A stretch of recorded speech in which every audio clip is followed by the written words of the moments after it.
श्री राम का कोई नारा लगा रहा है, कोई अल्लाह अकबर का नारा लगा रहा है, कोई जय मां काली का नारा लगा रहा है, कोई राधे राधे का नारा लगा रहा है। आप इन नारों से खुश हो सकते हैं, ये लेकिन धर्म के प्रचार का अड्डा नहीं है, ये मुल्क के संविधान की रक्षा का अड्डा है। ये बाबा साहब भीमराव अंबेडकर के संविधान की रक्षा का अड्डा है। मान 2014 से हमने देखा है नया भारत, जिस नए भारत के अंदर मॉब लिंचिंग करके लोगों को मारा गया। हमने देखा है वो नया भारत जिसमें 15 लाख का वादा करके इस देश के लोगों को धोखा देने का काम किया गया। हमने देखा है वो नया भारत जिसमें 2 करोड़ नौजवानों को हर साल नौकरी देने की बात कह के 84% रोजगार घटा है।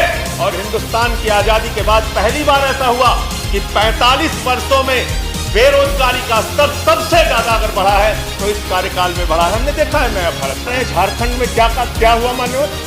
चोरी के आरोप में एक आदमी को पीट के मार दिया गया इसलिए कि वो मुसलमान था, एक वर्ग विशेष से था। नेक्स्ट स्पीकर माननीय वीर सिंह जी। माननीय संजय जी को आवश्यक काम है, वो जाना चाहते हैं, अगर आप सहमत हो तो उन्हें बोलेंगे। संजय जी। धन्यवाद उपसभापति महोदय, आपने मुझे महामहिम राष्ट्रपति जी के अभिभाषण पर, उसके धन्यवाद प्रस्ताव पर अपनी बात कहने का अवसर दिया। राष्ट्रपति के अभिभाषण में बहुत बड़े बड़े दावे सरकार की ओर से किए गए और परंपरा के अनुरूप सरकार की बातों को महामहिम राष्ट्रपति जी के श्रीमुख से कहलवाया जाता है, लेकिन उन दावों में कितनी सच्चाई है ये जानना बहुत जरूरी है मान्यवर। और हम बात शुरू करते हैं 12 नंबर का पॉइंट जो है, जिसमें यह कहा गया कि मेरी सरकार राष्ट्र निर्माण की उस सोच के प्रति संकल्पित है जिसकी नींव 2014 में रखी गई। 2014 में भारत के राष्ट्र निर्माण की नींव रखी गई मान्यवर। इसका मतलब बाबा साहब भीमराव अंबेडकर का इस राष्ट्र के निर्माण में कोई योगदान नहीं, राष्ट्रपिता महात्मा गांधी का इस राष्ट्र के निर्माण में कोई योगदान नहीं। इसका मतलब पंडित जवाहरलाल नेहरू का इस राष्ट्र के निर्माण में कोई योगदान नहीं, लाल बहादुर शास्त्री जी का इस राष्ट्र के निर्माण में कोई योगदान नहीं, चौधरी चरण सिंह जी का इस राष्ट्र के निर्माण में कोई योगदान नहीं। अरे सबको छोड़ दीजिए, क्या स्वर्गीय पंडित अटल बिहारी वाजपेयी जी का भी इस राष्ट्र के निर्माण में कोई योगदान नहीं? आप जब अपनी तारीफ करने लगते हैं तो अपने लोगों को भी भूल जाते हैं। कम से कम ये तो मानिए कि 7 साल उनका कार्यकाल रहा, उसकी तारीफ कर देते आप। लेकिन व्यक्तित्व का संकट है जो आपने कहा, कैसे तारीफ करें, कैसे चर्चा करें। और नया भारत की बात कही गई मान्यवर, निश्चित रूप से नया भारत बना है। 2014 से हमने देखा है नया भारत, जिस नए भारत के अंदर मॉब लिंचिंग करके लोगों को मारा गया। हमने देखा है वो नया भारत जिसमें 15 लाख का वादा करके इस देश के लोगों को धोखा देने का काम किया गया।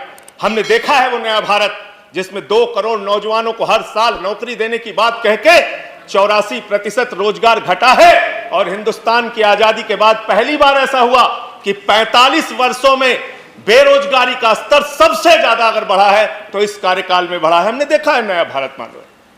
और प्रधानमंत्री जी जिस दिन प्रचंड बहुमत लेकर आए, हम सब ने उनको बधाई दी, शुभकामनाएं दिया मान्यवर। और उन्होंने एक बात कही थी कि सरकारें बहुमत से चलती हैं लेकिन देश सर्वमत से चलता है। बहुत अच्छा लगा सुन के, मन प्रसन्न हो गया। लेकिन हमने देखा वो सर्वमत का देश, हमने देखा किस तरह का वातावरण इस पार्लियामेंट के अंदर बनाया गया, लोकसभा के अंदर बनाया गया। हमने देखा मान्यवर, इस संविधान के तहत इस लोकसभा राज्यसभा का गठन हुआ है। यह लोकतंत्र का सर्वोच्च मंदिर है मान्यवर। और इस सर्वोच्च मंदिर में जय श्री राम का कोई नारा लगा रहा है, कोई अल्लाह अकबर का नारा लगा रहा है, कोई जय मां काली का नारा लगा रहा है, कोई राधे राधे का नारा लगा रहा है।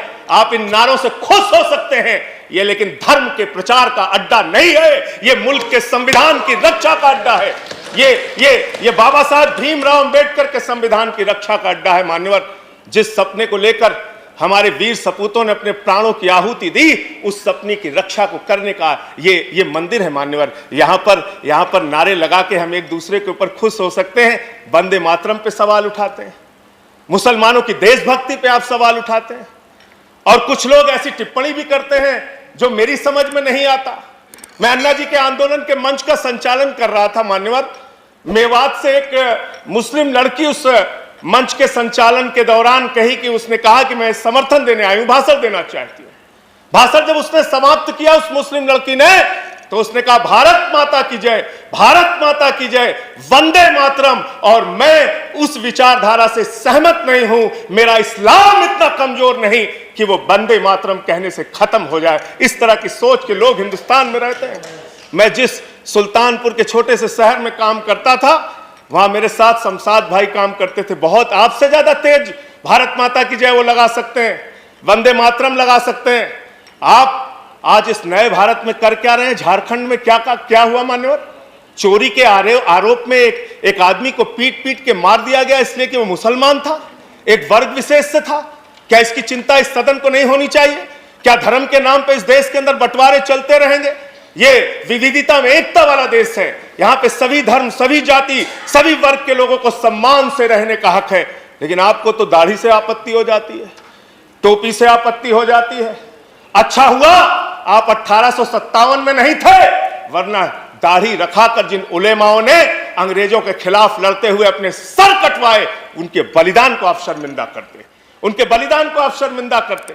आप जानना चाहते हैं मुसलमानों का इतिहास, तो पढ़िए शहीद अशफाकुल्लाह को। जब फैजाबाद की जेल में उनको फांसी के फंदे पर ले जाया जा रहा था, उनसे पूछा गया आपकी कोई अंतिम इच्छा, तो उन्होंने कहा कुछ आरजू नहीं है, बस आरजू है इतनी, रख दे जरा से कोई खाके वतन कफन पे।